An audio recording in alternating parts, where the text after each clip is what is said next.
Desista dos seus sonhos e morra. Uma frase cruel, dura, direta.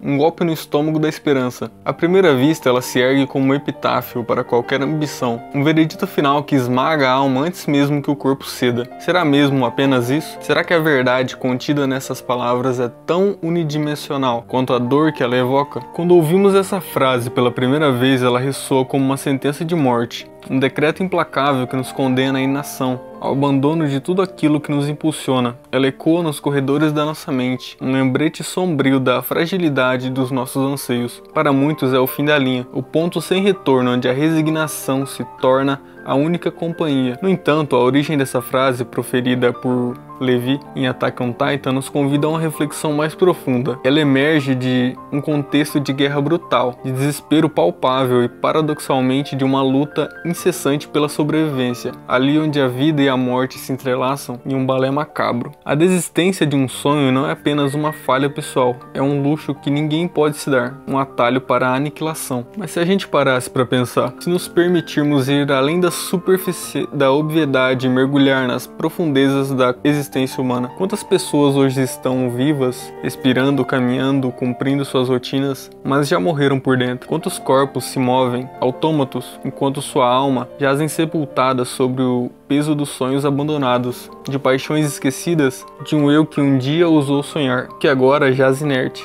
sufocado pela poeira da indiferença e do conformismo. Essa é a morte mais cruel e que não anuncia sua chegada com dor física, mas com um vazio existencial que corrói a existência do ser. No campo literal, desistir de um sonho é mais do que abandonar uma ideia. É perder o motivo pelo qual você luta, respira, existe. É despir-se da sua própria identidade, da sua razão de ser. É aceitar a derrota não como um revés temporário, mas como um estado permanente, uma rendição incondicional ao destino. Para um soldado, desistir do sonho da liberdade é abrir os braços para a morte, é entregar-se ao inimigo sem resistência, é abdicar da própria dignidade em troca de um fim inevitável. Para um guerreiro, abandonar o propósito é como virar uma casca vazia, um invólucro sem alma, só esperando o fim, sem honra, sem glória, sem a chama que um dia o impulsionou à batalha. A vida para eles perde todo o sentido quando o sonho se esvai. E no mundo real? No nosso cotidiano, longe dos campos de batalha e dos titãs, não é tão diferente assim. A guerra que travamos é interna, silenciosa, mas não menos devastadora. Existe uma morte mais sutil. Aquela que acontece em silêncio, sem sangue, sem gritos, sem a fumaça da pólvora. A morte dos que enterraram seus sonhos sob o peso esmagador das dívidas que nunca parecem diminuir, das críticas corrosivas que minam a autoconfiança, da insegurança que paralisa e impede qualquer passo adiante. É a morte da criatividade, da ousadia, da capacidade de se reinventar. É a morte da esperança, substituída por uma rotina monótona e sem brilho, onde o amanhã é apenas a repetição exaustiva do hoje. Nietzsche, com sua perspicácia filosófica, nos legou uma verdade atemporal. Aquele que tem um porquê para viver pode suportar quase qualquer como. Essa frase é um farol em meio à escuridão, um lembrete poderoso da força motriz que reside em um propósito bem definido. Mas e quando esse porquê morre? Quando a razão de ser se desintegra, quando o propósito se esvai como areia entre os dedos, o que resta? Resta um vazio, uma ausência que nenhuma distração ou prazer momentâneo pode preencher. É nesse vácuo que a alma começa a definhar, a se consumir em uma espiral de apatia e desilusão. Quando desistimos dos nossos sonhos, não é o corpo que morre, é a alma. É a essência do que nos torna humanos, a centelha divina que nos impulsiona a buscar algo maior. Nos tornamos zumbis modernos, figuras pálidas e sem vida, arrastando-nos pela existência por obrigação, não por paixão. Vivemos em um estado de semiconsciência, presos em uma rotina que nos consome, mas que não nos preenche. A alegria se torna um eco distante, a curiosidade se apaga, e a vida se resume a uma sucessão de dias vazios, desprovidos de significado. Mas aqui está o ponto mais importante, a virada de chave, a epifania que pode nos resgatar do abismo. Desista dos seus sonhos e morra. Não é apenas uma ameaça.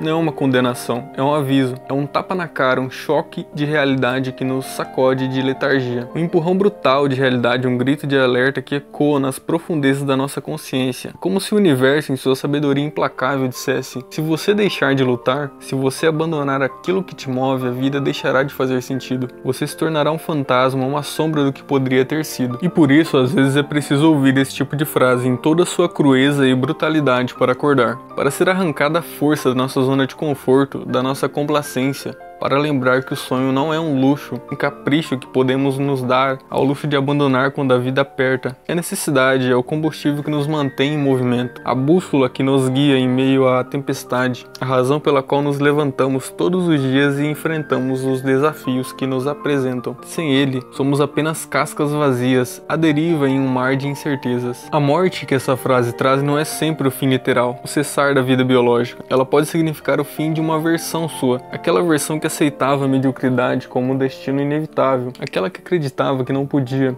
que era fraca demais para enfrentar os gigantes que se erguiam em seu caminho, aquela que se contentava com um pouco, conformava com a rotina, que se recusava a enxergar o potencial ilimitado. É a morte do velho eu, do eu limitado, do eu que se recusava a florescer. Morrer para renascer. Essa é a verdadeira mensagem, a esperança que se esconde por trás da aparente crueldade. Assim como a fênix, a mítica ave que precisa queimar até as cinzas para voar de novo, mais forte e mais majestosa do que antes, talvez seja preciso deixar morrer tudo que nos prende, tudo que nos limita, tudo que nos impede de alçar voo, deixar morrer o medo, a dúvida, a procrastinação, as vozes internas e externas que nos dizem que não somos capazes, para que o verdadeiro sonho possa viver, para que a nossa essência mais autêntica possa emergir das cinzas, renovada e cheia de vigor. O que ainda posso fazer viver? Que chama posso reacender? Que semente posso plantar hoje para colher um futuro diferente? A resposta a essas perguntas é o primeiro passo para a ressurreição, para a redescoberta do propósito, para a reconquista da sua própria vida. É a prova de que mesmo diante da escuridão, a luz da esperança nunca se apaga completamente.